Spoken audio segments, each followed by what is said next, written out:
You are now listening to Chakras and Shotguns.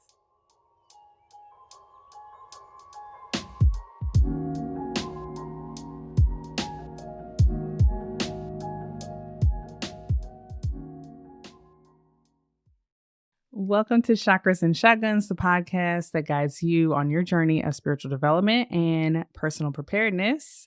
I'm Jen, a former lawyer, wellness entrepreneur, and also Gemini rising. And I'm Mick, a marketer, Reiki master, and I am a Taurus rising. And why are we talking about our astrology signs? This is not our usual lead into the podcast. Look, we're going into fall. The world feels like it's in shambles. It's a lot of uncertainty in the air. Mm-hmm. Everything feels a little pregnant, not me, but like that we're moving into something. Something's going to be birthed, I hope. We have a major, very big election right around the corner. So we thought we would consult the stars and invite one of our favorite astrologers on to talk about fall 2024 and what that looks like for the collective and us as individuals. Yes, indeed. But before we get into that, we want to make sure that you guys are signed up for our mailing list. We'll be sending out a note specifically around this episode featuring some thoughts and insights regarding the astrology of this fall. So you don't want to miss that email. You can join the mailing list using the link in the podcast description or by visiting chakrasandshotguns.com. All right, so let's begin as we always do with the show with a breathwork meditation to put us into a mindful place. All right. So a little bit about me, and Meg, I don't know if this resonates with you as well, but as I further developed my meditation practice, it almost felt like sitting down can be work in and of itself, but also like, what am I going to do? Am I going to try and manifest doing my prayers and my manifestations and my visualizations? Am I going to sit and ask for downloads and receive? Am I just going to breathe, which can be, you know, like, this is what I'm going to commit to. And I feel like sometimes I can be like, all right, what's the agenda for the meditation? And I make it more of an action item versus being present, which was a theme in this interview that you're about to hear. So I thought it would be a really good idea to do a breath work that just really centers, really grounds, and really gives you the space to just be here now. I love it. I love it. All right. So go ahead and find a comfortable seat. You can always lie down. Place one hand on your belly, one hand on your heart, face down. When our hands are face down, they are more of a grounding energy.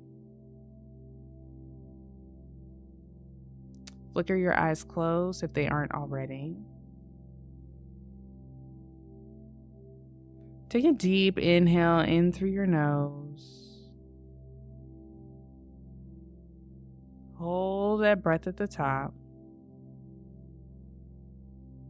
And exhale your breath all the way back out. Beautiful. Inhale through your nose. Hold. And exhale your breath all the way back out. Inhale through your nose. Hold. Unhinge your jaw, stick out your tongue, and lion's breath, exhale back out through your mouth. Let's do another one of those together. Inhale through your nose. Lion's breath, exhale back out through your mouth.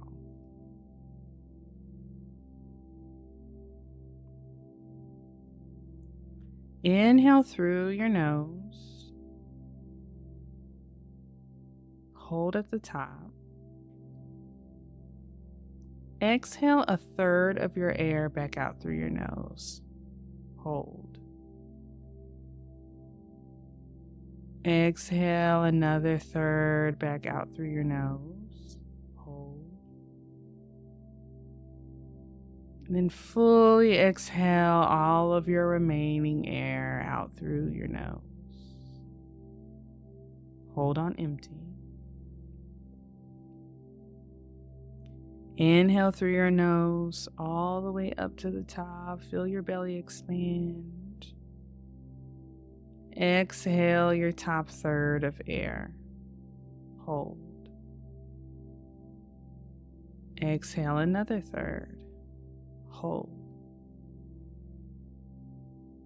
Exhale that last bit of air out through your nose. Take a deep inhale in through your nose. Exhale that breath back out through your mouth. Allow yourself to breathe normally.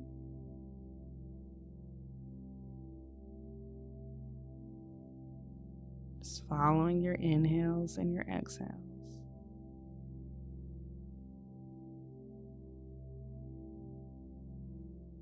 Shrug your shoulders up to your ears. If you can, roll them back down your back. See if you can relax a little bit deeper.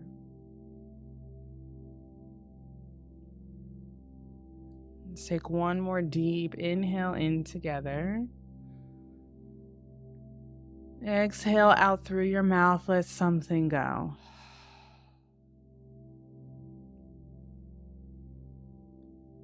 Start to wiggle your fingers, wiggle your toes. Maybe even rotate your ankles, your wrists.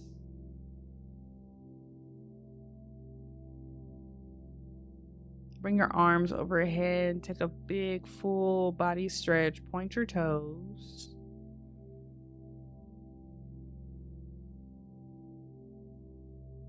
If you're lying down, you can roll onto your favorite side. Maybe a fetal position. Give your knees a squeeze.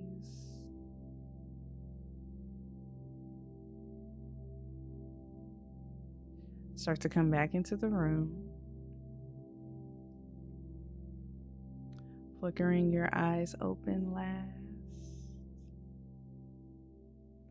Welcome back.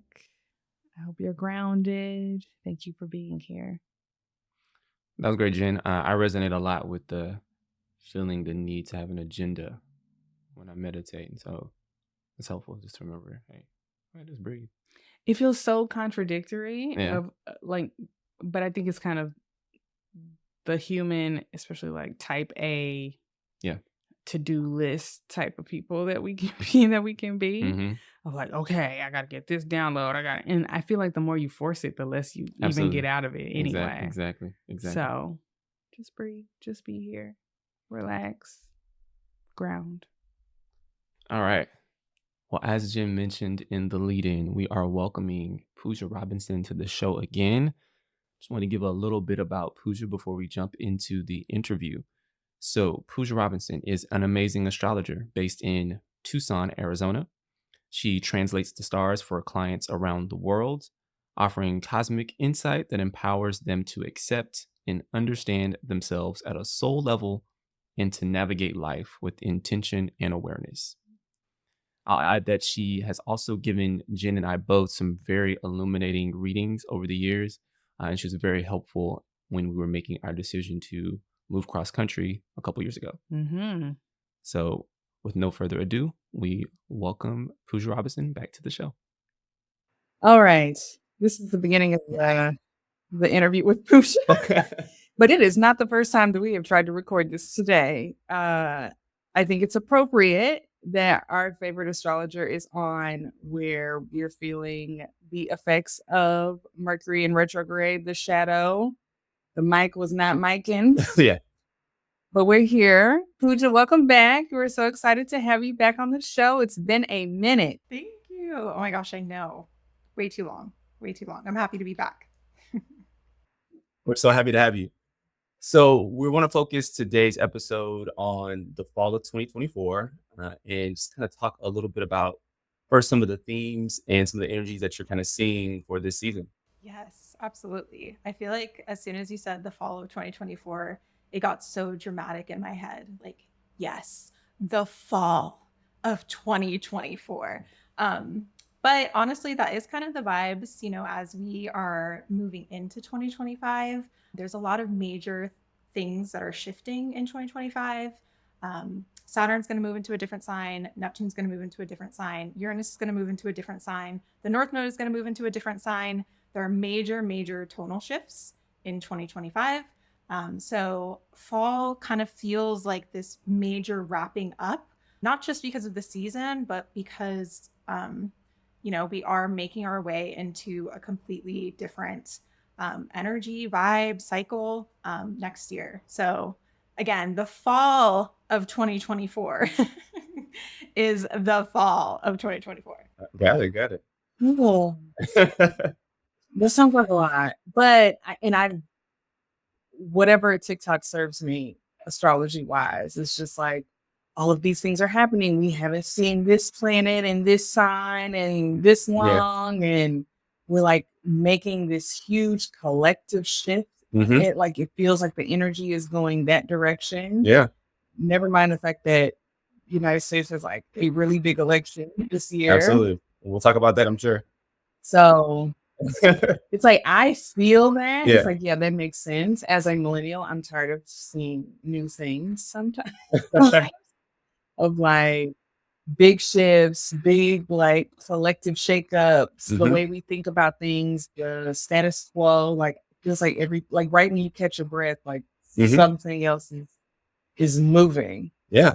Yeah. All those memes that are like, oh, when can I live in precedented times? That would be really great. Like what? Yeah. So why don't we dive into some of the individual transits? Feel free to start wherever you feel. But let's talk about some of the impacts of some of this planet movement we have going on. Absolutely. So kicking it off with a bang, we get out of Mercury's shadow and then we dive right into eclipse season. Yay. So of course, eclipse season, right? They bring so much change, both, outwardly and externally, but also often inwardly and just kind of those emotional changes. So September 17th, there will be a lunar eclipse in Pisces. This one really comes with kind of like an underline, an asterisk, just kind of some bold print, if you will, just because this is the beginning of the eclipse cycle in Pisces Virgo. And this is important because, again, tonal shifts, but also, within our own charts, this means that those major changes are now going to be moving to a different area of life for us.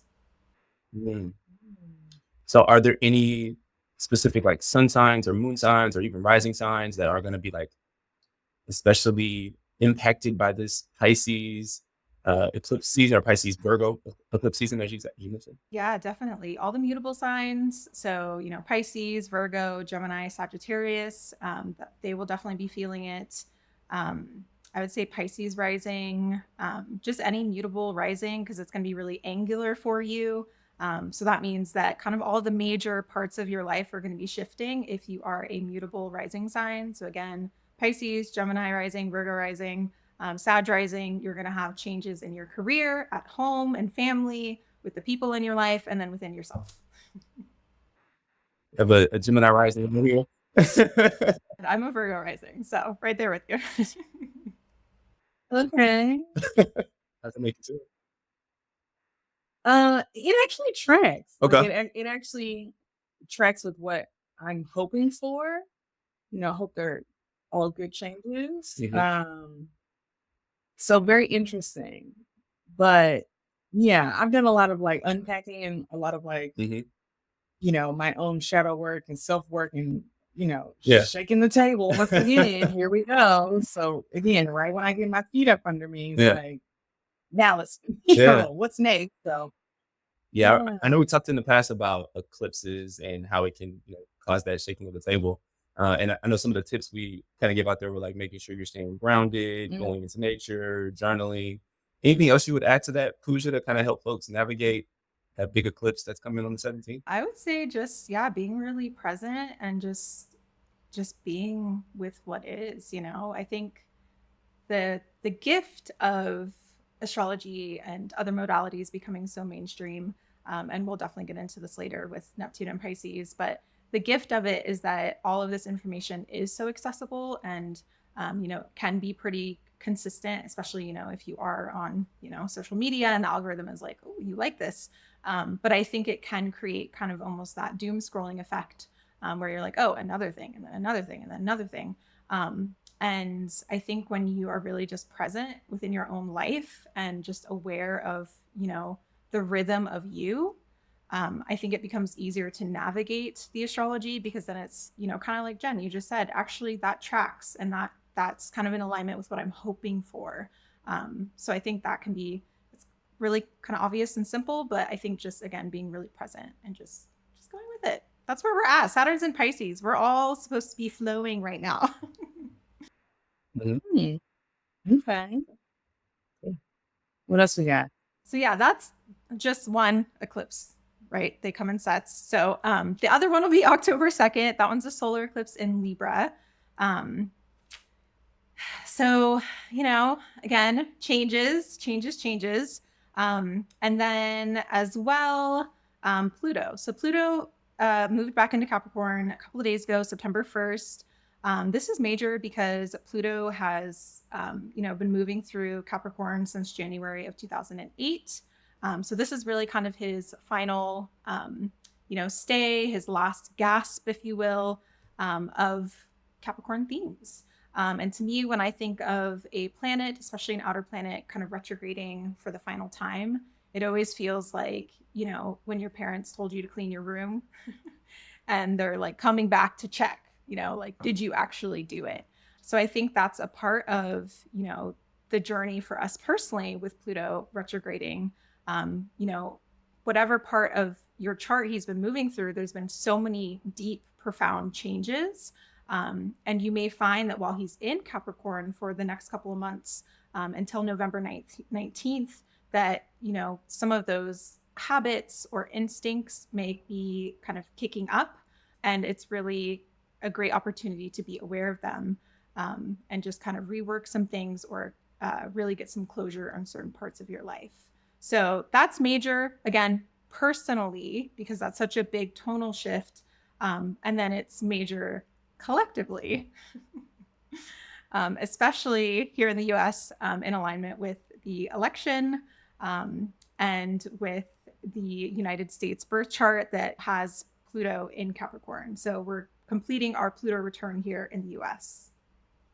Yeah, yeah. It might be helpful here to kind of just remind folks, when Pluto's going from Capricorn to Aquarius, what are some of those kind of large things that we expect to see from moving from Capricorn to Aquarius, and kind of like what the retrograde means in relation to that? So wherever Pluto is, he is kind of giving that sign power, as well as also exposing, you know, any form of corruption, or misuse of power. It's really a blend of both, right? So Capricorn is really about big businesses, government. So, you know, when Pluto moved into Capricorn, right, it's when, you know, the stock market crashed, major recession, 2008, things were not super great. But as well, I think that, I think it was the Astro Twins that recently posted a meme that pointed out that at the beginning of Pluto into Capricorn, there was this general theme of hope, right? Based on Barack Obama. So there's this theme of like, okay, hope. And as Pluto is leaving Capricorn, there is similar sentiments and feelings of hope coming from Kamala Harris. So it's not all bad, right? With Capricorn, it's not all bad with Pluto. But that is really the main themes of Capricorn, is like the power lies within corporations and businesses and government. And when it moves into Aquarius, that energy, and that power really changes hands, and it's focused more on kind of like technology, medicine, people. You know, last time Pluto was in Aquarius, the Declaration of Independence was written, right? So we, the people of the United States, it's that idea of the power lies within the hands of the people. However, like I said, when Pluto is in a sign, it's both exposing corruption and creating corruption, as well as, giving power. So we're going to see a rise in the influence of, honestly, like tech companies, Facebook and social media. As well, we're going to see a rise, hopefully, fingers crossed, in the influence of us as people.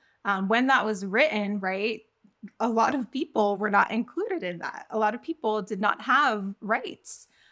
So I'm hoping that with this move through Aquarius, that it will really actually balance and include, a greater span of people.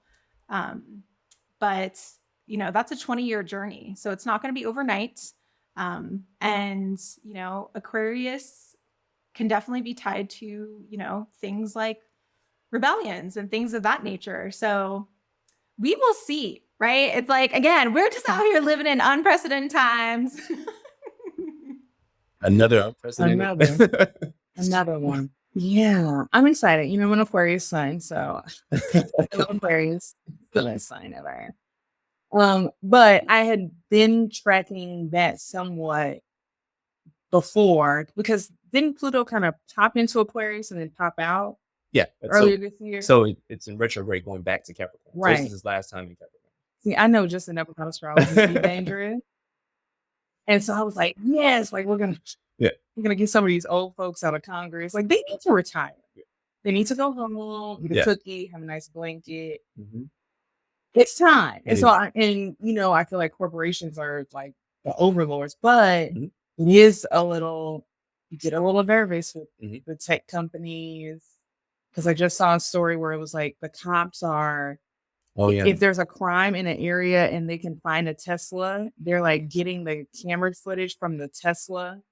So it's like Teslas are kind of surveilling us at all times, and like so when you park a Tesla, it basically is filming, essentially making sure like if it's ever like involved in like a parked car collision or something like that, you can always see the footage on a Tesla, and so it's always surveilling. And so they were talking, I think it was San Francisco. Is that where it was? Yeah, they were basically utilizing that feature to kind of help solve crimes. But the more Teslas on the road, the more surveillance we're under.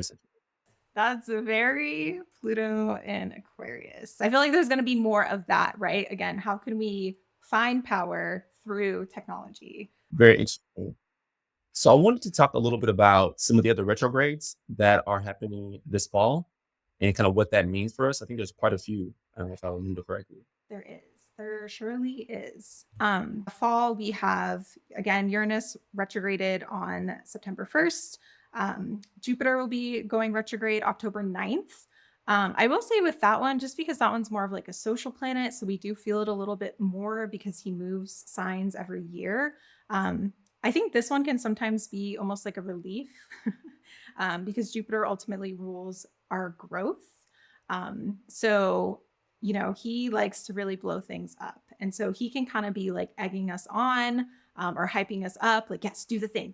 Yes, do this, do that, do this, do that. And it can be really tiring, especially right now while it's in Gemini. He's like, do all the things. Yes, do 5 things at once. Come on, you got this. And so again, it can be really, really tiring. So I think that this retrograde may actually be kind of like a relief for people where they can kind of like pause and then just like, okay, I have been working on those 5 things. Do I need to maybe like, pare back and do 2 of those things? Like, is this getting a little out of hand? So I think this may, again, be kind of soothing for any sort of like overstimulation or overextending that we've been doing when it comes to our growth. And then Mars will be retrograding. Stationing retrograde on December 6th. So this one is, to me, the most impactful, if you will, for the fall season, just because we haven't had a Mars retrograde since 2022. Can you tell us a little bit about what a Mars retrograde means and how we can, prepare ourselves? So Mars essentially, right, rules our energy. And, whereas Venus wants to attract and connect, Mars wants to protect and attack. So he really, right, rules our drive, our assertion, our ability to go after things and get what it is that we want. So when Mars is retrograde, we feel less motivated, we feel more tired, we can feel more impatient. Especially this Mars retrograde is going to be in Leo. We can feel less inspired. We can feel just like really bored or fed up with people who don't see our worth and what we're contributing. There can just be a lot of ego this particular Mars retrograde, just because, again, the Leo kind of piece there. So it's really a time to kind of do less, and really just take stock of, what it is that's draining you, what it is that's taking up your time, what it is that you kind of need to like cut out of your life that really isn't, again, inspiring you, bringing you joy, acknowledging your worth. You may find that, during this time, or just in general, I think we're going to find that there's maybe more breakups, maybe more creative projects being kind of like canceled or just like, again, just concluded. Because again, the Leo's like, it's not there for me. Let's not do it anymore. Got it. And how long is that retrograde going to last? So that one isn't, it's going from December 6th until February 23rd. So it starts in Leo and then it moves back into Cancer.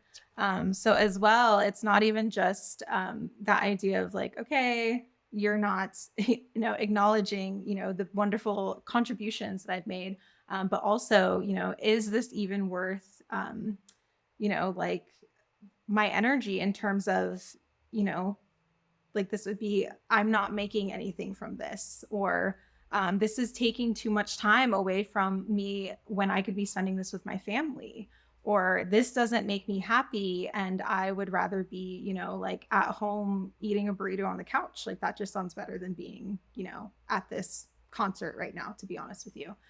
So I think in general, again, we're going to feel a very, just kind of like this, like pull back to, okay, I would rather be doing this. Like I'd rather be inside because outside ain't cutting it right now. Okay. And does that affect certain signs more than others? Definitely. Yeah. So Mars in Leos, you're going to be feeling it. Mars in Cancers, you're going to be feeling it. Yeah, I would say Leo risings, you're going to be feeling it. Maybe Cancer risings. I think this is interesting just in alignment with the election, because both Kamala Harris and I believe Donald Trump, I think he has a Mars and Leo. Let me look really quickly. Kamala Harris definitely does. Yeah, they both have Mars and Leo. So I just think that's interesting that they are going to go through a Mars return that actually starts with kind of this retrograde. And I so badly wish I knew like what that would mean for the results. I don't, but I just thought that was really interesting. Yeah, I mean, I think that's a great segue to kind of talk about the election more. What are you kind of seeing, just when you can talk about the candidates individually or the country as a whole, kind of the energy around the election? Kind of what are you seeing? Yeah, I mean, I think it's super interesting, right? That Pluto is going to be, or it is in Capricorn at the moment, for the build up to this election. I'm hopeful. And of course, this is going to expose me as a Democrat and supporter of Kamala Harris. But I'm hopeful that it means that we all be feeling this sense of, okay, we cannot keep continuing on in the way that we have. It did feel like there was a general consensus of that when it was Biden and Trump, and we were all just kind of like, hands in the air, like, are you kidding me again? And then, when Kamala announced her bid, it just felt like that renewal of hope. So I'm hoping that that is kind of in alignment with, okay, we need to, we're doing this final Pluto and Capricorn dance that we have to do. But then with the shift into Aquarius of, okay, now we can actually get to work. Now we can actually make changes. Now we can actually, just make changes and acknowledge different people that haven't really, had certain like, don't even know, just acknowledgments, like I think of Kamala Harris, of course, she would be the first female president, the first Black female president, right? There's so many layers there. But even Tim Walz, he has a neurodivergent son. I just think that there would be so many different, people who would be able to take up more space and have their kind of just their selves be represented in the office. So that's a huge part of it. I personally, again, I'm hoping for Kamala Harris to win. I actually, the other day, just for funsies, was looking at her chart and Donald Trump's chart in synastry, so in alignment with the United States birth chart. I know, again, just for funsies. Something I thought was interesting was, Donald Trump had a lot of his planets fall into the United States' 8th house and 7th house. So to me, that really read as him kind of utilizing the presidency and the country as a way to, have more resources, to get more things for himself, literally to use it for his own benefit, for his, like the people he knows, their benefit. So I thought that was really, again, kind of obvious, but also interesting. Whereas Kamala Harris, she has more of a 9th house, 10th house, 11th house synastry with the United States. So to me, it really looked like, she acknowledges and is aware of, the sanctity of what it is to be the leader of a country, not using it for your own means, not using it to get ahead, to get yourself and the people that you know ahead, but really acknowledging like, oh no, I'm the leader of a country. As well, the United States has Neptune in their 9th house being about, beliefs. Neptune there, kind of fuzzy, right? It's like, what does the US actually like believe in? What does it actually stand behind? I know. Like, again, kind of fuzzy, kind of wishy-washy, kind of like TBD, in flux at all times, right? She has, let's see, I just want to quote it correctly. She has Venus, Pluto, and Uranus that falls into the 9th house for the United States. So I just thought that was really interesting because that Pluto is kind of like, okay, stop waffling. Like you need to determine what your beliefs are, and we need to overhaul them and reform them and deeply transform them. And then Uranus there is bringing that like really interesting, innovative energy of like, okay, your beliefs, let's update them. And then Venus there is bringing like, okay, let's, again, Venus being about connecting, let's connect. Let's work with people to understand what it is that the US as a country, as the people need, to move forward. Whereas Donald Trump, he had like one planet in there, but it wasn't a positive thing. I was like, oh, so you're just leaning into this kind of fuzzy status that we have with our beliefs, and again, using it to kind of your own benefit. So I thought that was really, really interesting. And I feel very hopeful that with the synastry of her and the United States, that she really can, be such a big catalyst in making changes that I think this country deeply needs. Yeah, all of them made me think of Tim Walz kind of kicked off this whole thing about calling the other party weird. He was like, they're trying to take away women's rights. Like, that's weird. Like, you want to be in your bedroom. That's really weird. And as we've had this conversation, I feel like everything I've heard about Pluto's shift into Aquarius was kind of like, we're setting like a new standard, and like we're setting a new status quo. And so it just kind of like, it's so interesting how it all lines up, that it was like, oh, well, this other party believes in this, and I don't really agree with that, and that this is what insight. No, it's weird. Yeah. It's weird that they want to do that. It's weird that they don't want women to vote anymore. It's weird that they don't want women to like get be able to get a no-fault divorce. Like it's weird. And like, we need to be able to definitively say that, so we can define who we are as a country and like what our ideals are, and like what we're not gonna condone. Really, right? We've allowed this slide to kind of happen for a while, and it's like, all right, when are we actually gonna like put down some actual boundaries and say, no, we're not doing that anymore. It's really interesting. I know there is around the election a lot of concern around some of the rhetoric in the sense that it's becoming a lot more violent in some of the things that people are saying. And you talked a little bit about Mars, and Mars being kind of the protect and attack planet. It's going to be in retrograde, I believe, after the election, right? So I guess, how do you see Mars' influence during the election kind of run up and right around it? I'm like, are we going to have another January 6th? That's kind of what I'm thinking. Yeah, that's a really great question. I mean, I think part of that retrograde is, again, like I said, when it's in Leo, I think there's going to be a lot of ego kind of flying around. And I think it moving into Cancer is important too, because for a lot of people, I think that is going to activate that feeling of, oh, I need to defend my family. I need to defend my country. Cancer can be very patriotic.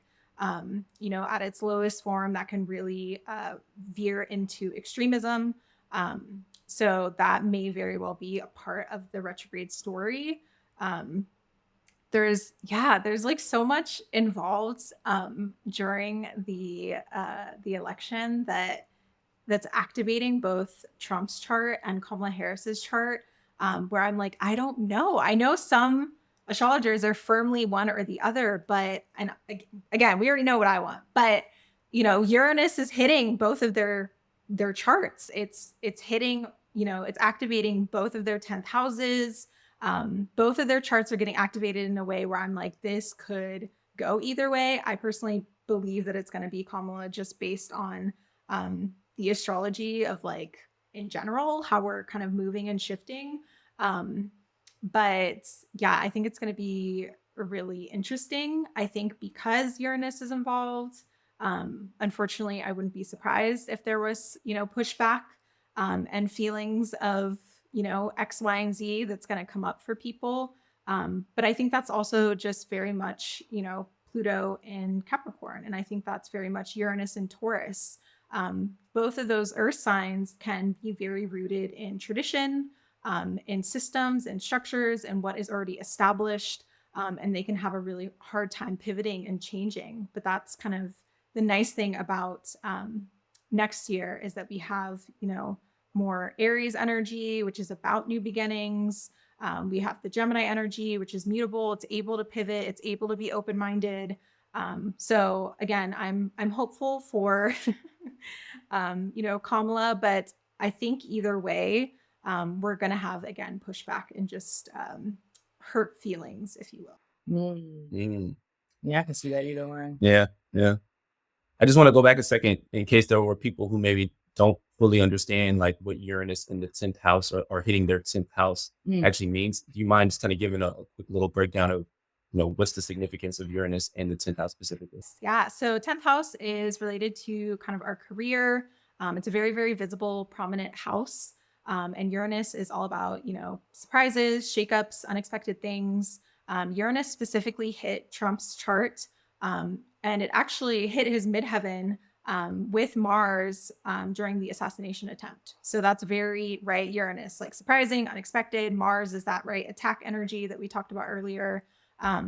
It's not actually hitting Kamala's 10th house. It's activating her Jupiter, which is the ruler of her 10th house. That's why I'm like, okay, this is this is super, super interesting. So again, both of their midheavens related to their kind of highest career aspirations are getting activated. Kamala's is more indirect, if you will. And then as well, there's actually a full moon in Taurus after the election that's right on top of Donald Trump's midheaven and right on top of Kamala Harris's Jupiter, which again is the ruler of her 10th house. So again, both of those spaces are getting activated. That's why I'm like, it's so hard to know, because for both people, that full moon could be a conclusion of career stuff, of 10th house matters. Again, I'm just hoping that for Kamala, it's like, okay, I did the VP thing. Let me get into my president boots. Let's do this. Yeah. The stars are saying the race is too close to call too. Like, I know. I know. Oh, okay. I'm just going to be present. Yeah. That's all we can do, right? Because I was like, let's just fast. I was like, no. You got to be present anymore. Let's fast forward. Unprecedented times. We're present for these unprecedented times. All right. Well, Puja, I think we want to kind of wrap things up a little bit, but I wanted to give you an opportunity if you wanted to give folks some advice, like maybe 3 things that Puja says we should be doing to kind of cope with all the things and the transits and the energies that are moving during the fall of 2024. Yeah, great question. I would say, again, I already spilled kind of my favorite one, just being present. Um, but Saturn is in Pisces right now. That's really major. Um, Neptune's been in Pisces for a while. It's going to shift next year, like I said, into Aries. So the gift of that, right, is that, we've all really been kind of opened up to spirituality, to intuition, to astrology, to so many different things, right? Psychedelics, consciousness, all of this stuff is really becoming mainstream and legalized, and all of these really exciting, beautiful things. However, Saturn moving through Pisces is really encouraging us to be grounded, to be realistic. Neptune kind of whispers to us like, hey, follow me out into the ethers. Let's, go kind of like get lost, or let's go escape this boring world that we live in, or this scary world that we live in. And Saturn, again, is really pushing and encouraging all of us to be here and to just, work with our coping skills and tools that we have, to just be really present. And that's kind of where we're at. And it's so interesting, both in my personal life and then even, in my readings with my clients, I would say every single person is kind of in this space where they're like, I feel like I've never been here before. Like, I've never walked this path. I've never experienced this thing. I am just literally taking it day by day. I don't know like what's going on. And I think that's, again, kind of the Saturn and Pisces journey, is that it's really forcing all of us to just root into the here and now, to be able to flow, to be fluid. That's the Pisces energy, is like, I'm just here. I'm just existing. I'm flowing, and that's okay. So I think that's major, again, moving into 2025, moving through all of this intense shifts and changes and energies, especially, with that Pisces eclipse coming up. Just if you feel like you've been taking it day by day and that's all you've been able to do, congratulations. That's exactly what you're supposed to be doing. You're in a good place, the right place. And just keep doing that. Okay. Well, that resonates. Yeah, absolutely. Be present, have some grace for yourself. And all you got is one day at a time. One day at a time. I like that. I like it. So, if people want to reach out, they want to follow you, find out more about what's going on, where can they find you? Yes, you can find me on Instagram at Puja Robinson, or my website, pujarobinson.com. I recently launched a blog. Hold this space. I will be also launching a YouTube account later. Actually, not even this year, 2025. Okay, let's just be realistic. Okay, Saturn and Pisces, 2025. So that is where you can find me. Awesome. Well, thank you so much, Puja. We appreciate it, and it's always a pleasure to talk to you. We'll be in touch. Thank you so much for having me on here again. This has been amazing. All right, that's the show. Thank you again to Puja for an amazing forecast for the fall. If any of that scared you, I think I would recommend, this is kind of my go-to thing. It's like, this is an experiment. Like, we're on a floating rock. Mm-hmm. Just pay attention, maybe even mark the dates in your phone. Mm-hmm. Journaling is very helpful for you to like kind of compare notes. It's like, this is how I'm feeling today. And then you're like, oh, well, I did hear about this transit from astrologer to the stars, Puja Robinson. Absolutely. And seeing like, it's be curious about it instead of wary. Mm-hmm. I love it. Because it's bigger things that are at play, and they don't have to be in your control. Absolutely. Also, friendly reminder to join the mailing list. We're always sending out goodies. We have things coming all the time. Little things that we're planning for the fall, that we're building up to, that hopefully the retrogrades don't slow down. Don't slow down. All right, guys. Finally, if you're loving the show, please remember to give us 5 stars wherever you listen. Namaste.